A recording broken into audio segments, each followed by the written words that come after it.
Welcome to the Financial Dads Podcast with Paul Fagan and Jody Fisher. This is the podcast for all dads who want to succeed with life's topics, especially related to family and finances. Now here's my dad, Paul Fagan. Hey Jody, how you doing? Hello, Paul. How are you? Doing fantastic. I am fantastic too this reason. And you want to know why?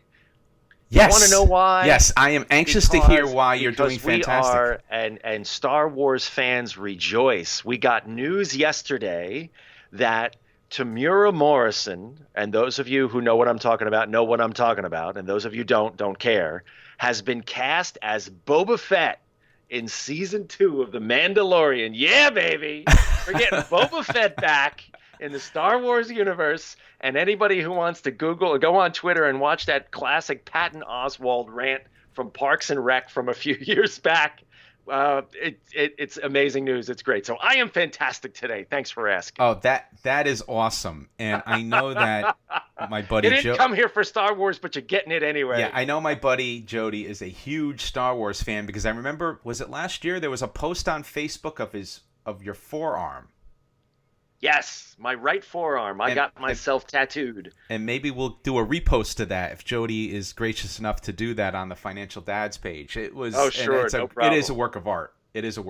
I am grateful to the tattoo artist for doing it. Yeah, that is very cool. It's the Millennium Falcon. It's the closest I'll ever get. I am a Han Solo fan. I was never much into the whole Jedi and everything else. To me, Star Wars is all about Han, Chewie, and a Millennium Falcon. Han Solo. I'm captain of the Millennium Falcon. Chewie here tells me you're looking for passage to the Alderaan system. Yes, indeed. If it's a fast. The closest I'll ever come to getting my own Falcon is putting one on my arm, so that's what I did. That was very cool. So, my fandom for Star Wars, I remember, you remember a few things in your life. I do remember my father and my uncle taking me to see the first Star Wars in the theater. And I think that for me, I think I was a fan. I mean, I'm still a fan, but not diehard fan, honestly. I hope that doesn't break the relationship, Jody. No. I forget. I kind of forget where I lost track of the series. But as everyone knows now, in the last several years, I've become a huge Marvel and DC fan. So things turn around, right? You never know, right? So, but I know everyone tuned in not to hear about Star Wars and DC Comics and Marvel, but you're getting it anyway. But so, I guess we'll jump in. Today's topic is planning for summer financially in the midst of the coronavirus. What to do and how do you pay for it and how do you pivot from your plans that you might have had? But first, let's talk about some news we saw this past week. So the first news story is from the International Business Times in their business section. The headline is Coronavirus Economy. Are Americans piling up credit card debt during pandemic? And we talked about managing credit cards last week and talking about paying down your debt. And sure enough, this story is front and center, dated 5/4. And they talk about some of the key points of credit card debt topped $1 trillion last year, with average balances nearly $8,400 per household. And 9% of credit card holders say they are unable to make payments on their balance. And another interesting stat was millennials and those living in the West were more likely to have credit card debt resulting from the coronavirus pandemic than older Americans or those from other geographic areas. So, very interesting article, very timely article, kind of reinforces the need to have a plan to handle that credit card debt. Jody, what's your take when it comes to this story? Yeah, these stats are staggering, almost as staggering as the new unemployment numbers that came out this week. And it belies a real problem, I think, that we have both as a society in managing debt and as individuals who try to manage their debt. And we all know these are tough times. We all know that people may have been thrown the biggest financial curveball they've ever been thrown, and they're flat on their backs and they don't know what to do. That's fine. We understand that. We also understand that for some people, when it comes down to, hey, I've got no income, no way to pay my bills, a credit card might be the only way that they feel they can do that. And that's okay too. We talk about not spending on credit cards, but if you've got to do it to buy food for your kids, then you've got to do it. But Paul, you said it right. Okay, as you're swiping that credit card, you also have to come up with a plan. You got to come up with a plan to make some money. You got to come up with a plan to pay that credit card off, however long it takes. But you can't stand still. You got to get moving on it. Yeah, absolutely. I agree. And for those of you who missed last week's podcast and you're in this situation, please listen back. That's the purpose of us having these individual episodes. They're very topic-based, so you could go and select what episode you need to kind of refresh yourself with. And over time, we'll probably repeat some of these topics as times change, especially during COVID and everything you're going through. So give a listen to last week's podcast, and you might get some tricks and tips on how you'd be able to chop away at that credit card debt. The second news story that we have is from the New York Times. And what's great is my wife, Shelley, usually will send me these from time to time. She'll find an article and she'll send me a simple email to say, hey, this might be something you guys could use. And thank you, Shelley, for that. And this is an interesting one. New York Times, Times Insider, how our personal finance writers are adjusting their spending. So this is an article by Ron Lieber, the Your Money columnist, and Tara Siegel Barnard, a personal finance reporter for the Times, and they share their best advice in their own financial strategies. What I picked away at the highest level from this article was, the big boost in refinancing. If you have the time and it's worth your while to do so, and the numbers work, it's a great time to refinance. Also, from a hygiene perspective, car insurance, home insurance, etc., could be a good time to ask for discounts if your car isn't moving a lot. Maybe there's a way to lower your insurance. I've noticed that some companies are automatically proactively giving people discounts back and giving people money back. And also, I think that, from getting back to the refinance perspective, I think it could be a good opportunity to do that. But once again, the numbers have to work. So, Jody, what was your take on this article? Yeah, good article here, worth a read. I was drilling down on one thing that Lieber said in here. And he said he's trying to give good advice to people who are suddenly without income. This goes back to the other story about credit cards too, Paul. And he writes that for the people who still have income but are themselves worried for their own reasons, the advice that we've stood by is, quote, don't just do something, stand there. They feel like the world is swirling around them and they need to do something, and more often than not, the right thing to do is just stop and wait, take a deep breath, and see what happens. I'm yes and no on that. Yeah, you do need to take a deep breath, and there's this saying that when the world starts getting chaotic around you, the best thing you can do is slow everything down, right, to make a good decision. Totally agreed with that. I would modify that advice and say take a pause, but then put your plan together and get moving, and make sure that you've got that plan, and then you put that plan into action whenever that plan takes off, whenever it gets rolling. But you got to get moving forward as quick as you can.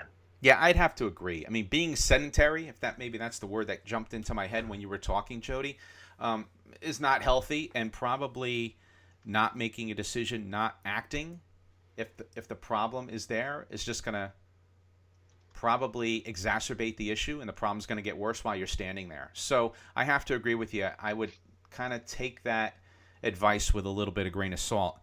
It is interesting because in the midst of all these different things, and the article touches upon it, there's a lot of people having a hard time getting their unemployment benefits, which is interesting. A lot of people pay, everyone pays in to get those benefits, and it's frustrating that you can't get access to them quickly. The other thing that is very interesting is all the bankruptcies that seem to be taking place in the past several weeks. Gold's Gym, J. Crew, there's a number of them, big names, Neiman Marcus, that are taking a nosedive. But yet, as of yesterday, the stock market was flying. I think it might be hitting new highs, if that's the right word, or it's got to be darn close. I don't know, Jody, what's your take when it comes to kind of this whole? That's because maybe that's why I'm not a financial advisor. I'm more of a personal finance person. I have a hard time comprehending and understanding how these different factors produce the results that they do. financially. Let's recap what you just said, Paul. The stock market is flying. Big companies and big banks are getting their stimulus money and their bailouts, and individual people are struggling to get anything. Sounds like we've talked about this before. We might Sounds have. like we've been here before. Sounds like we knew that this is exactly what was going to happen with this pathetic federal administration that we have down in Washington. Bailouts for the millionaires, billionaires, and big corporations, and a good old screw you for the middle class. Yep, that's exactly what we said was going to happen. Yeah, it's interesting times, and we've talked about this on other podcasts, and I've had these conversations with other friends as well, Jody, and I always go back to the same mantra. I don't get incredibly political, and my goal is to try to insulate myself as best I can from these different... Oh, there goes the garage door. So I think my wife and daughter are back from Mickey D's. All right. I think that's what they wanted. I can smell it from here. Yeah, well, I just finished my exercise, my spin biking this morning, so I will not be partaking in any of that. But you'll probably... I spin bike so I can eat that stuff. You'll probably hear the garage door again. So like I said, this comes back down to our authenticity. We are authentic here. So anyway, I lost my train of thought. Let me jump back on. I try to insulate myself. I understand what you're saying about not being political, Paul. I come down on we're in a place now where we've got to choose some action here. You've got to choose what you believe in. And, well, I do. And yeah. I think my action continues to be to insulate myself as best I can from the outside and from the street, as they call it. But I also want to do what I can. And Jody, you know, I work with some various charities and stuff like that. So I've been actively engaged with my charity of choice on a number of projects that I'm trying to kind of push forward. So I am trying to do that when I have time in the middle of my work and everything else. But the reality is, for me, I have to kind of self-sustain, because I ranted on this on another podcast. We are going to get out of this at some point, because history dictates that.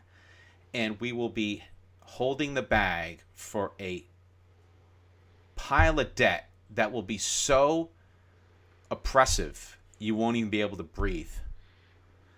And let's put a fine point on it. Our kids won't be able to breathe our because real our estate kids taxes, are going to be paying for it. Sales taxes, our kids, me, my kids, grandkids. This is a unprecedented exercise that is going to just ruin lives financially. And if you're not taking the bull by the horns and trying to protect yourself, which we talk about in these podcasts, budgeting, savings, willpower, all these things we've talked about. So, Jody, I agree with you, that we are in very challenging times. My mantra has always been, it's going to be very hard for us to make an overall difference. So we have to make do with what we have and try to work it within the family to try to make sure that we keep our family as safe as possible. That includes financials. I'll let you kind of jump in on that, Jody, and have the last word. Totally agreed, Paul. And it comes down to this concept of before you can help anybody else, you got to help yourself. That's not a selfish perspective, right? What you were describing and what I believe in too. You got to make sure you got your own house in order first. When you take care of yourself, you make sure that you're not a problem that gets foisted on anybody else, then you're good. And then you can also extend yourself and you can go out and you help some other people. And I think if we all did that way, that's that whole, we don't need, $1 million donation. We need $1 million $1 donations. We all got to take care of ourselves, and then we got to extend a little bit of help to the person next door. If we do that, we'll be in good shape. You're right. Very cool. Very cool. So I guess we'll go on to our weekly topic, which is planning for summer financially. What to do and how to do it, and how do you pay for it, and how do you pivot during this coronavirus crises that we're in. My current situation, I think my kids are going to have a tough time this summer, quite frankly. They're used to going to certain places for vacation. They're used to going to certain places to spend their days for summer camp, sleepaway camp, etc. Traditionally, in our household, we try to do the best we can, and it's no secret. My wife and I, we both work outside the home. Well, now we work in the home, but we technically work outside the home when it used to be called outside the home. We used to actually go to an office, but we do both work. And one of the things that we've always said was, when it comes to kids' birthday parties or it comes to kids' summer camp, we try to do all we can. We don't go over the top to sacrifice our own family's financial viability, so we don't spend $25,000 for sleepaway camp for our kids. And I could tell you that there are families out there that are spending that for summer camp, for sleepaway camp, 8 weeks, $15,000, $20,000. That's never going to be us. It's never in our budget, but it would also be, to me, a blatant disregard for money and respect for money. Although maybe if we had it, it's all relative, right? Maybe the $25,000 for summer camp is not a big deal to others, but in this household it is, Jody. So one too, Paul. Yeah, so getting back to that, a lot of our summer stuff was prepaid. We put deposits down for sleepaway camp for my son. We paid in full for day camp for my daughter. The family vacation, we talked about this on a previous podcast. We'd like to go to Vermont every year. We have not booked it. And if you listen back to a podcast maybe 4 weeks ago, Jody, we talked about this, and we both said, you know what? Put the deposits down. Now it's becoming more clear that summer vacation might not be there, right? So we have to be cognizant of that and aware of that. So I still have not put any deposits down for our trip to Vermont. If we happen to break out of this somehow and it becomes a viable option to go to Vermont with social distancing and whatever comes into play, we'll do it then. There's no rush to do it. So right now we've been reluctant to book any of these things, and I have a list of everything that I've prepaid that I'm tracking very closely to make sure that I get my arms around it at the appropriate time, whether it was tickets to go to a concert during the summer or vacation plans or summer camp and deposits and stuff. Everything I've already laid out for, I'm keeping track of so I can kind of roll it up into one view, so I could track it very, very closely and follow up with those vendors for refunds or for credits, whatever's needful, and we'll work that out. The other thing that I've been focused on is prepping the house for a very long summer. And we've talked about this on other podcasts. I bought a new hammock. We have a little propane fire pit, new covers for the furniture and the gas grill, clean the gas grill.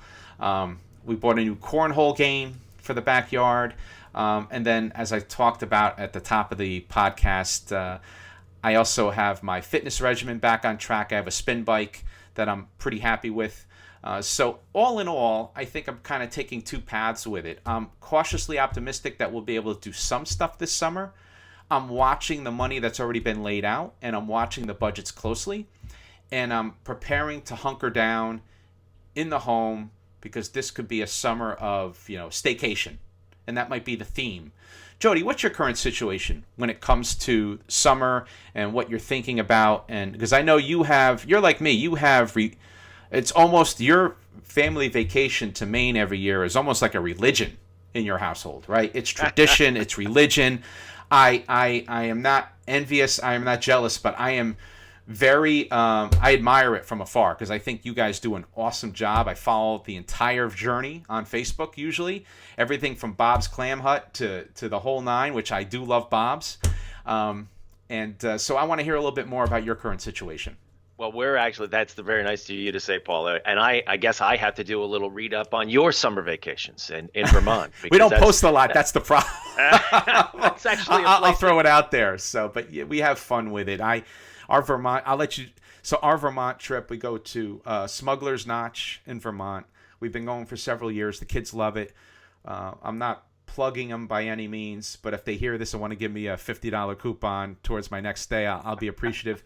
4 pools, 3 restaurants on prem, bonfires at night, hiking, Segway rides. There's a fun zone. There's all kinds of things to do with the kids. And we've tried to switch the vacation for the past 2 years to different locales, and my kids always come back to us and say, nope, we want to go back to Vermont. My son is 16 and my daughter's 9, and both of them love going to Vermont. So Jody, I'll let you jump back into your story. I just wanted to give my little recap.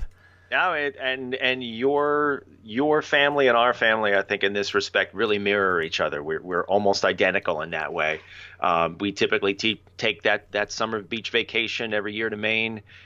We had some additional, more elaborate plans this year that are probably going to be canceled, and I won't let them out of the bag. We're trying to keep it a surprise for the kids.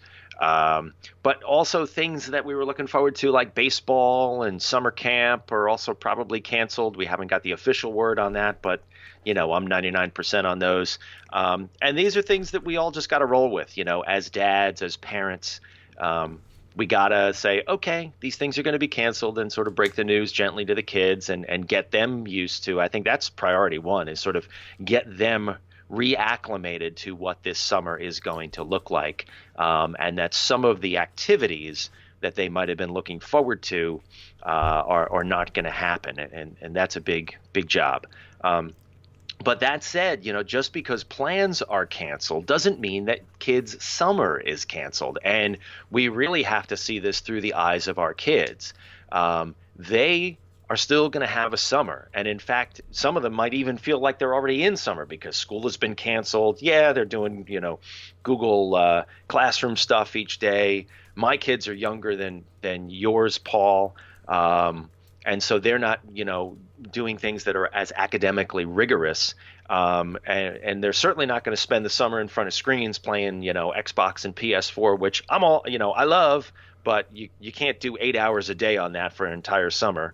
And so, we've got to come up as dads and as parents, we got to come up with things to reinvigorate this summer and still make it fun. And that means outside, having a good time, doing things in the backyard. Paul, I'm doing similar things in the backyard to what you're doing to sort of prep the backyard up and make that an oasis where they can have a good time. Basketball hoop, and we got a zip line, and I'm handy around the house, so I'll go out and I'll grab some pallets from some garbage dumpsters, and I'll break those down and make some obstacle courses and stuff like that. We'll grab some things and buy some things. You mentioned cornhole. I'm thinking of an outdoor movie projector or something like that. And for all these things, by the way, we're either doing low cost or no cost, right? And when it's low cost, or even when it's a little bit of an investment, we're dipping into a savings account that we have, emergency fund money that we put aside. And not that this is an extraordinary emergency, but it is something. It's defined as an emergency because it's unplanned, right? And I would say that this is the time that you would want to dip ever so lightly into your emergency fund, even though it's not a medical emergency, or the car breaks down, or that type of, or there's a hole in the roof kind of an emergency. This is an emergency for your kids, right? This is an emergency for them, to help them have the best summer that they can have, and to enjoy it. And let me take a step back from everything that I'm saying too, saying this whole conversation sounds extraordinarily privileged, making sure that the kids have a good summer, when there are some people out there who can't eat. But as you have said, Paul, personal finance is always personal. Personal emergencies are always personal too. And so in our given situation, here's the situation that we're trying to work around. Here's how we're going to plan for it. Here's how we're going to pay for it. And here's how we're going to not go into debt to do it. Yep. All that makes sense. And, thankful and grateful, same boat. I should probably reiterate that. Thankful and grateful for what I have.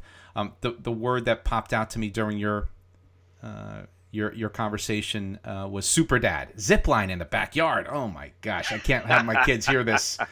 That is great. We've had that for about 4 years, and I put it up every year. I string it across the width of the backyard. There's a couple of big old trees. And I don't like big old trees too close to the house, but I'll keep these two because they're terrific anchors for this zip line. And it's about 90 feet, maybe less than awesome. that. That's so cool. It's cool. I want to go on it, but it's not strong enough to hold me. It's definitely a kid zip line. No, that's very cool. We have a play set in the backyard my daughter still loves to use. I'm going to try to refurbish that this summer. I have everything. That's the procrastination in me. I have 2 gallons of stain and a bunch of new fix-ups, new plastic telescope and new plastic steering wheel and all these things for it that I just never got around to doing. So I got a feeling this summer I'll be able to do that. So I love that term Oasis. That was very cool. And you're right. This is kind of, it is what it is. We've talked about that on previous podcasts, and it's just going to be a summer of it is what it is. We're going to have to be cognizant of that and try to work through. For us, crafts, board games, those types of things we're revisiting. It's funny. So my Julia, we probably should have named her Julie because she really reminds me of Julie from The Love Boat.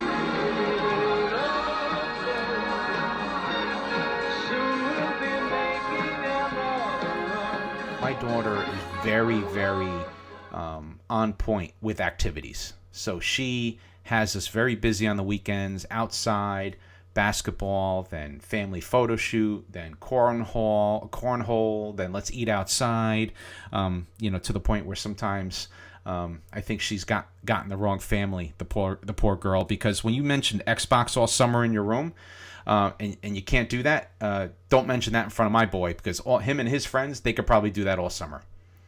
They could just be locked up in the room. Our daughter is into it too. She just got into Fortnite this week on her Switch Lite.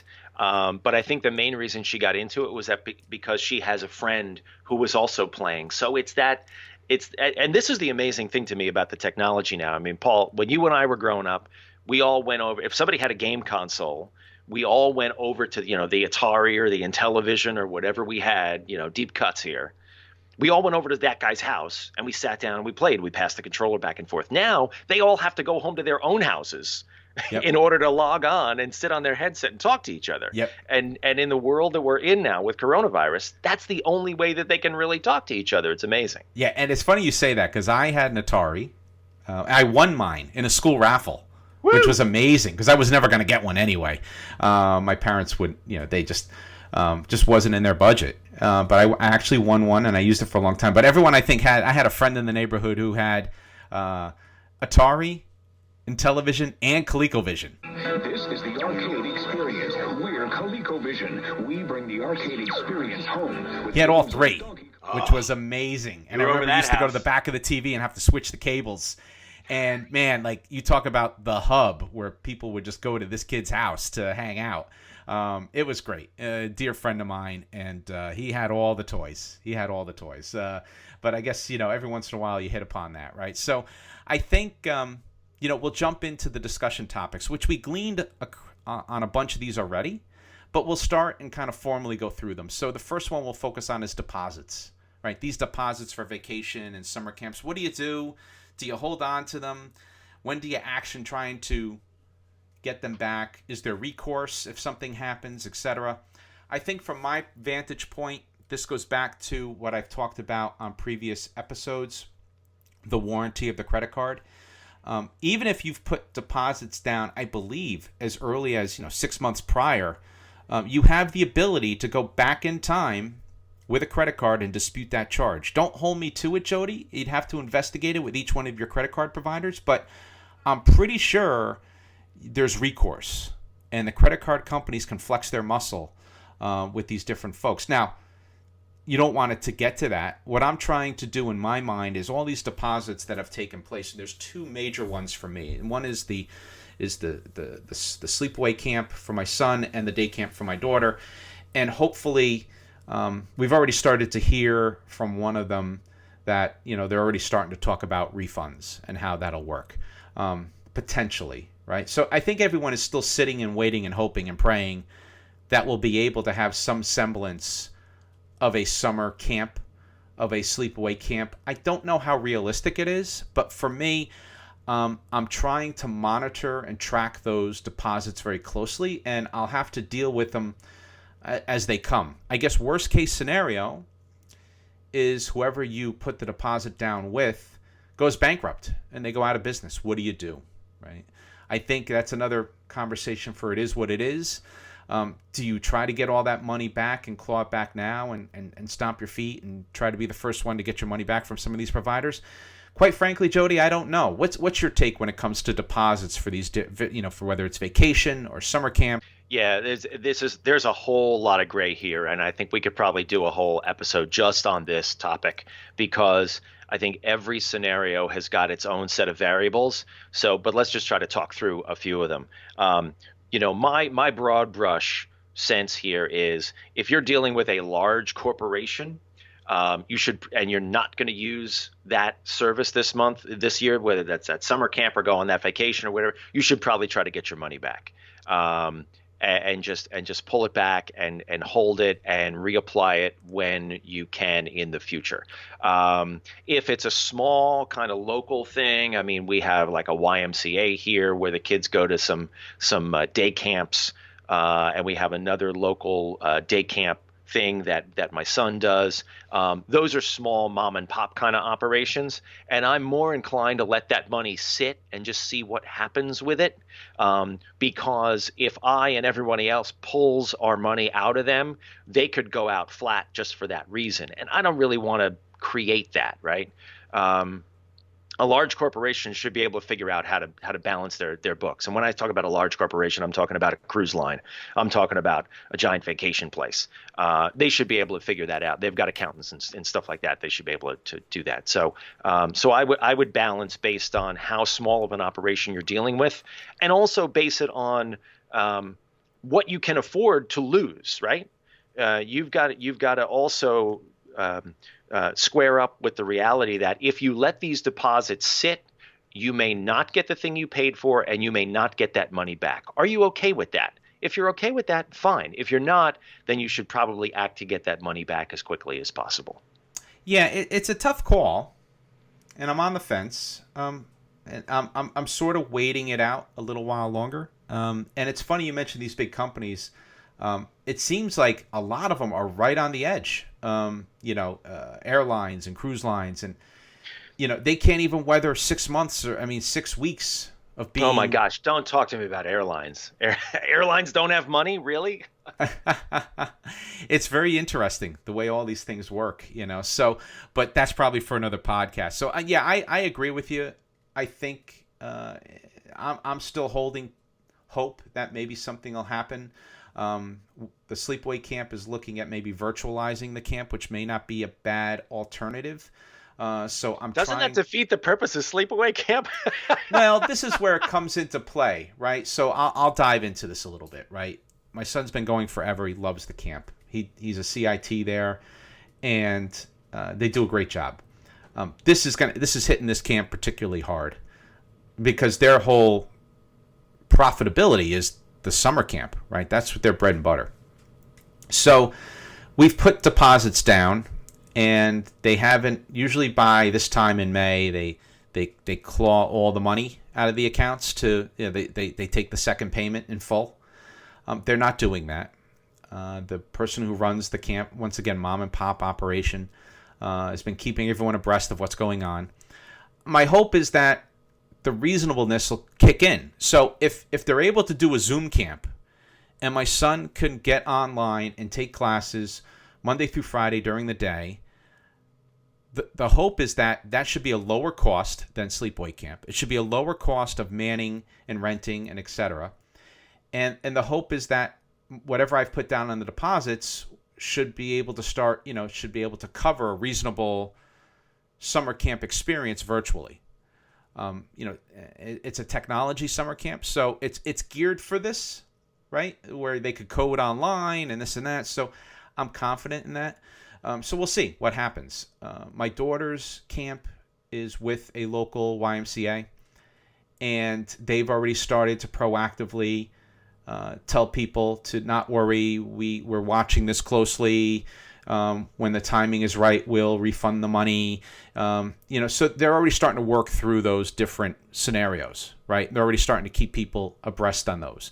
And maybe that's because, that particular camp has, a good base of savings, right? They weren't living on the edge, right? Between donations and everything else, that particular YMCA is just doing pretty well, right? In terms of they've always managed their money well, so they're able to weather the storm for 6 weeks, where other companies just can't. So it'll be an interesting take on how things will play out. So I think the next topic is around getting the backyard ready for a long summer, budget-wise and financially. So Jody, we talked about this at the top of the podcast and a little bit during our little current situation updates. Anything to add when it comes to kind of getting the backyard ready? Yeah, I think just the main thing you want to do is if you need to extend and sort of spend some money you wouldn't plan on spending, just make sure you have a plan to pay for it all, whether you cash flow it, whether you dip into your savings or your emergency fund to do that if you have one, or if you do buy something minimally on a credit card, have a plan to pay it off. Don't just go zipping a whole bunch of charges on there and saying, hey, it's for my kids, and turn around 30 days from now and have a $1,500 hole drilled in your credit card. That's just not the way to go about it. So don't use the quote unquote emergency situation as an excuse to spend money that you don't have. Yeah, very well put. I didn't even think about that. And the word that jumps out to me in my mind was emotion. Don't make that emotional purchase. Yeah, it's easy. It's easy to do here, right? Because you're doing this for your kids. You're like, oh, I really need this for my kids, but yeah, try to figure. And look, I'm handy, and this is the example that I use. I'm handy, so I understand that some people are not. But I mentioned this before. I run around and I grab pallets from garbage dumpsters. It's free wood, right? And I bring it home and I pull all the nails out of it and I cut it down and I make these little backyard obstacles, these little ninja courses that you see on YouTube. Just Google kids ninja course. You'll come up with a gajillion videos. And you can build these little obstacle courses and the kids can help you. All you need is the free wood, a box of screws and a drill and maybe a saw to cut it, into the shapes you need. And then you can go out with your kids, you can buy a quart of paint, for $6 or $10 or whatever it costs you, and they can paint the thing there, whatever color they want. You can put all this stuff around the backyard, and boom, you're off to the races. That's very cool. Yeah, once again, I can't let my kids listen to this podcast because I'll be knee deep in building a ninja course in my backyard. I built a teeter-totter last year before. It was basically like it was a little platform with a long board. I did have to go out and buy the long board at the hardware store because we couldn't find the long board that you needed. It's like it's like an 8-foot, 10-foot board. But it's basically like a teeter-totter, but instead of sitting on it and going back like a seesaw up and down, it's meant to run up the one side. It flips, the weight flips, and then you run down the other side. Oh, wow. And then you can pull that long board off, and it's just an obstacle that you can jump over. So it kind of does double duty. But I want to build a few more of those minus the teeter-totter piece to make some more obstacle type of things. And we'll paint it all crazy colors. We'll paint it blue and pink and red and whatever the heck they want to paint it. Oh, that's very cool. And I'm sure the kids participate in that activity as well. They're helping you paint, helping dad. The girl especially. The girl needs it to be the color she wants it to be. That's so cool. That is so cool. Yeah, I got a lime green one sitting in the backyard. I have that in my garage too a little bit. I'm not as handy as you, but I have now I have an Alexa Echo device in my garage to listen to music because I'm spending a little bit more time down there at the workbench. Not quite like you, Jody, but I do a little bit of handiness here and there. I had to do a little repair this week, not to get off topic, but the screen door closer went bad on my back screen door, so I ordered a new one via Amazon, and they shipped it to me, and I replaced it, and it worked out fine. I felt like I did something huge, but I realized that's small potatoes. But it was a little bit great in the middle of the week to kind of say, okay, I'm going to fix this. I didn't have to call the guy. I was able to, fix it myself. So I thought that was pretty cool. And for those of you that don't have a backyard, you're an apartment, we're going along the same lines, right? Budgeting for being isolated. Yeah, I'm going to say the word isolated, quarantined, whatever you want to call it. Maybe it's not backyard stuff. Maybe it's board games. Maybe it's stocking up on different arts and crafts supplies. Puzzles. Oh yeah, puzzles are big. The puzzles are big. So, and a lot of these are available, can be delivered. You could do it within budget, etc. So I think there's a lot of good stuff that could be had for no cost, low cost, etc. So I think there's a lot of good stuff there. The family walk, man, that is probably the no cost most fun thing that we do is to take that family walk. It's hard to get the whole family sometimes to go, but if the weather's nice and we get going, maybe it's a family bike ride, it's a family walk, anything to kind of get us out. So I know we've been, once again, thankful, grateful. To some of you, we might sound that we're, like you said, I think you used the word elitist or whatever, Jody, in terms of, well, we have our backyard and we're putting our blah, blah, blah, blah, blah, blah, blah, blah, blah. But no. I mean, thankful, grateful always comes to mind, and so for us, you could do a lot of these activities, indoors, outdoors, low cost, no cost kind of thing, right? So to your point, just make sure the budgets are on point. Tap into the emergency fund a little bit as needful, but just really try to watch the numbers. That's the key, which comes down to make a list, checking it twice. Similar to Christmas, that's the next discussion topic. I talked about it before, and that is make that list. Any money you've laid out so far, put that down on paper or virtual paper. Get that budget together. Keep it all in one location so you know where your money's going. So, Jody, I think we probably sound pretty much like a broken record when it comes to this, but documenting your finances, whether you're keeping a list of deposits or doing those summer budgets, just an essential key to financial health, especially for the family. What's your take when it comes to making the list, checking it twice in the budgets? Yeah, you're not going to get through this summer without a strong budget. Whatever your financial situation may be, whether you are, nothing's really changed like our financial situation is. I mean, we're still employed. We still have money where we can pay our bills and we can do what we need to do. Or you're completely unemployed and you're staring down what feels like the barrel of a gun. You're not going to get through this summer without a plan.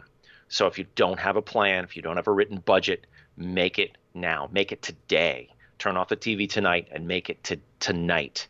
And then look at it. Get everybody in the household, even the kids, get everybody to agree to it. Here's what we got to do in order to have fun. And 90% of getting people on board, I find, Paul, you probably do too, at least in business, 90% of getting people on board is how you present the challenge. Here's what we're going to do to have a good time this summer. Here's what we're going to do to make this summer the best summer it can be, right? We may not be going on that vacation. We may not be going and doing that thing that you were looking forward to doing this summer because of X and Y and Z.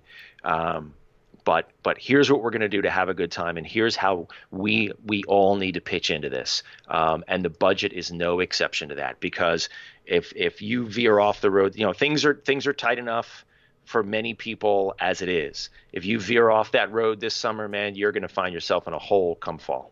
Yeah, it's very interesting. The silver lining in all of this is that there may be a lower cost summer overall. So for some of you that have been chronic spenders when it comes to summer vacations or spending outside your means and stuff, taking away that ability might put a little more money in your pocket. Probably not the best way to kind of put that, but there is some silver lining truth to that.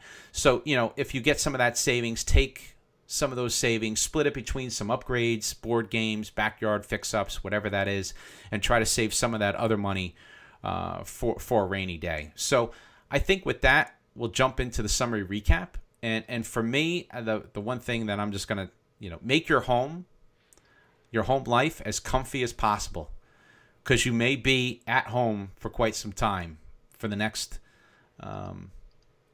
several months, whatever that is, right? Let's hope not, but if that's the case, we can't see the end. I mean, the point is we can't see the end, right? So to your point, we gotta do what we gotta do for now until it changes. Yep, absolutely. And anything else to add to the recap, Jody? Yeah, I want to go back to what we said at the top, Paul, which is, as unsure or as unplanned or as maybe disappointing potentially that this summer might be in terms of your plans and what you wanted to do and how you thought things were going to go. Remember to see this whole thing through your kids' eyes and do everything you can do. And you said it, Paul, make things comfy, right? Make things as fun for your kids as you can, because summer is all about the kid in all of us, right? And you remember great summers, Paul. I remember great summers, whether it's vacations, but what you really remember, what I remember are the friends, right? the stuff that you did, not necessarily the places that you went or the things that you had, but it was the experiences. It's what summer meant. And that's why summer is probably the most romanticized of all the seasons, right? You get to do those things that stick with you the rest of your life. So do everything you can to make this summer as memorable for your kids, as fun for your kids, as exciting for your kids as you possibly can. And look, we're parents. We volunteered for this job, right? As challenging as it may be, we got to buck up and we got to come up with new ideas and new ways for them to have those experiences that are going to stick with them for the rest of their lives. And if we nail this one well enough, they'll look back and they won't even remember it was different. Jody, very well said. Very well said. Once again, I love your recaps. It puts a fine point on this podcast. And so, I thoroughly enjoyed our discussion today, and I'm personally looking forward to the next one. Thanks, everyone, for downloading our podcast. If you have any questions or comments, please email us at financialdads@gmail.com or check us out on Facebook. Just go to financialdads.com. So with that, this is Paul and Jody reminding you, managing finances can be stressful, but that's why the Financial Dads are here to help you plan for success. Have a good one, everybody. Be well, and thank you.